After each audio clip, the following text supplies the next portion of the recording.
Second day ko ng aming shutdown. So, ito po. Yung glycol na pump na namin pabalik sa system. Ayan po. Maraming po ng glycol gusto pump. Para sa preheat recovery. Heat recovery starter na air handling units. Puro air handling units ito. Sa heating, glycol, saka heating system.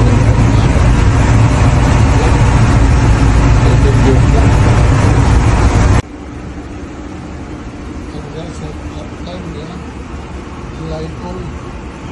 Kasi heat recovery unit ito. Mga air handling units. Ang heat recovery, nag-extract ko yan ng air, tinatransfer na dun sa kabila to supply para diretsyo na sa supply air. Ito nga preheat oil. Ayan ang uptime. Tapos ng dalawa. Kaya lang messy. Ayan guys, tapos na natin natulad mga air handling unit ito para sa heating, preheat coils, heat recovery coils. Ayan.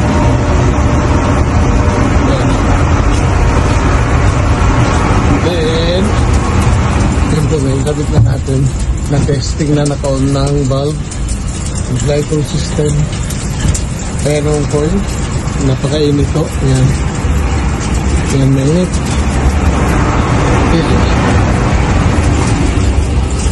Three-way valve po ito. Three-way valve. Ayan. Yan po mga laging pinapalitan namin usually. Kasi dito sa university may 500 na mga buildings. Yan po mga pan. Tapos pressure relief valve. Kailangan recertify every 4 years. So yun, nag-replace din kami.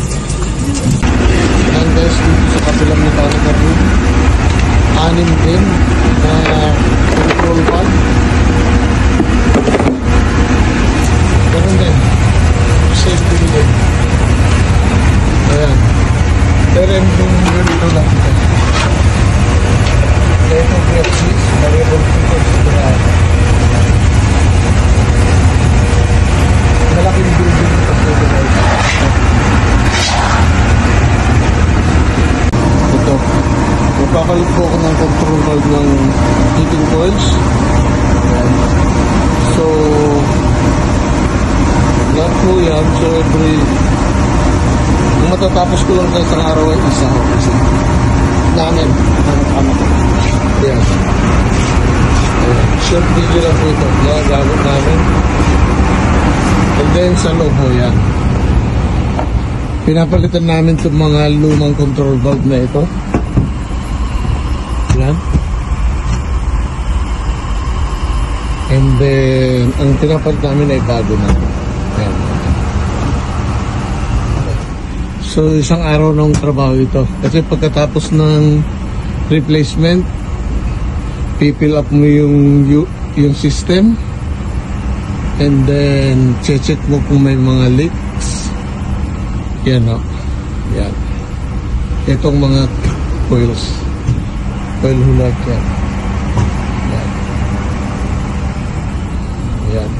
Okay, thank you very much po. So, short video lang po ito para sa nature of work. Yan. So, karamihan po na po natin ay welded. Ito. Temperature, take off po ito ng kwan. Try ulit na temperature gauge. Tsaka yun yung sa iba.